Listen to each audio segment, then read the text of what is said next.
Recientemente, Actualidad Agropecuaria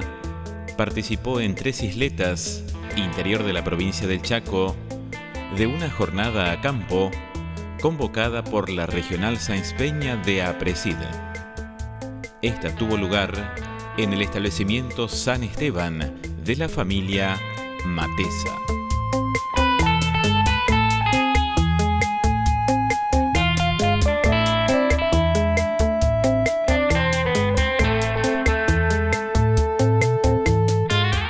Bueno, nosotros venimos trabajando en la estación experimental del INTA de Sáenz Peña hace ya esta va a ser la tercera campaña con los cultivos de cobertura. Venimos probando todas las especies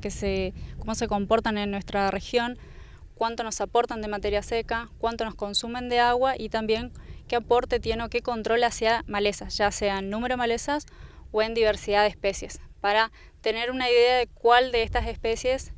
se comporta mejor según la problemática que cada uno pueda llegar a tener en su lote al momento de decidir qué cultivo de cobertura aplicar. La pregunta que se hacen muchos es ¿cuál es el objetivo de hacer un cultivo de cobertura? El objetivo es no dejar que cumpla su ciclo fenológico completo, es secarlo cuando los cultivos de cobertura tienen entre un 70 y un 80% de floración, y los mecanismos de secado pueden ser a través de agroquímicos o a través de mecánico usando un rolo para fraccionar a las especies pero no cortarla para evitar su rebrote, y en el caso de los agroquímicos aplicarlo para cortar su ciclo rápidamente. Desde la experimental nosotros medimos consumo de agua al momento de la siembra de los cultivos, vemos con qué agua en el perfil están saliendo o están partiendo al momento del secado para evaluar cuánto nos está consumiendo de agua desde que lo sembramos hasta que lo secamos, y después evaluamos qué agua repuso o con qué agua arrancan los cultivos de verano, que serían los cultivos de renta, maíz, soja o algodón.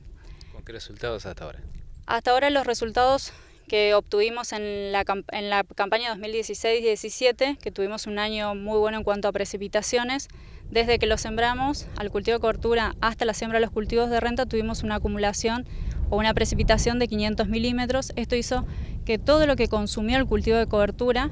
lo reponga y que los cultivos de renta partan con una humedad en el perfil mucho mayor al momento de la siembra de los cultivos de cobertura. La campaña anterior, que fue un poco más complicada, que los sembramos más tarde, en el mes de junio, y los secamos en octubre, tuvimos una precipitación de 200 milímetros desde la siembra hasta la siembra de los cultivos de cobertura, hasta la siembra de los cultivos de renta, y lo que pudimos medir es que la reposición de agua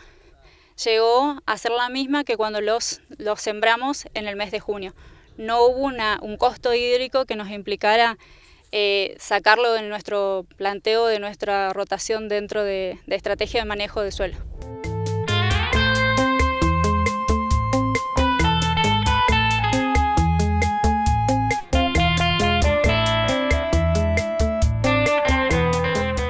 La parte de costo, el Departamento de Economía lo evaluó en la primera campaña y lo está evaluando en la campaña que terminó, cuánto nos demanda sembrar los diferentes cultivos y secarlos. Hasta el momento del secado rondan entre los 70 y los $90, más o menos, dependiendo de la gran variación que tuvimos en el último periodo, que no lo sacamos todavía para ver cuánto nos demandó esta última campaña en cuanto a costo, pero en cuanto a lo que es beneficio y reducción de aplicación de agroquímicos, lo consideramos muy satisfactorio. Los productores hacen un barbecho muy largo desde la cosecha de su último cultivo de verano hasta la siguiente siembra, y se están ahorrando entre 2 a 3 aplicaciones para controlar las malezas, que nosotros lo consideramos algo beneficioso, tanto en todos los aumentos que tenemos de combustible y agroquímicos y en la variación que tuvimos del dólar en la última campaña. En cuanto a cobertura, tenemos 2 aportes de materia seca. Uno que es el sistema aéreo, que nos deja cobertura, nos evita la erosión hídrica eólica, sobre todo en la provincia donde tenemos fuertes vientos. Las precipitaciones a veces son abundantes y nos pueden provocar un daño en el suelo si está descubierto, y a nivel radicular nos aporta mucho en lo que es sistema radicular dependiendo de la especie. Las gramíneas tenemos un gran aporte en la capa arable, en los primeros centímetros, y cuando ya nos vamos a las especies de leguminosas tenemos un buen aporte en sistema radicular en profundidad, y esto hace que mejore la infiltración de los suelos, y además si tenemos alguna capa arable o algo compacto que pueda comenzar a romperse y mejorar lo que es la estructura de nuestro suelo. Y con respecto al control de las malezas. En cuanto al control de las malezas, hay especies que controlan mejor y hay especies que controlan pero dejan muchas más especies en superficie. Se evaluó materia seca de malezas y número de malezas presente. Tenemos la vicia y el triticale fueron los que mejor respuesta a control de maleza nos dieron, donde la vicia, al cubrir toda la superficie del lote, teníamos registro de una maleza por hectárea o por metro cuadrado cuando lo evaluamos, y en desarrollo o en estado fenológico de la maleza en estado de plántula. Y en cuanto al triticale también, consideramos que tiene algún efecto alelopático en las malezas que evita que éstas se puedan desarrollar satisfactoriamente. En esta jornada de campo, ¿qué materiales hay de cobertura aquí? Y cuéntenos alguna experiencia que se puede ver acá. Acá lo que hizo el productor Martín Matesa,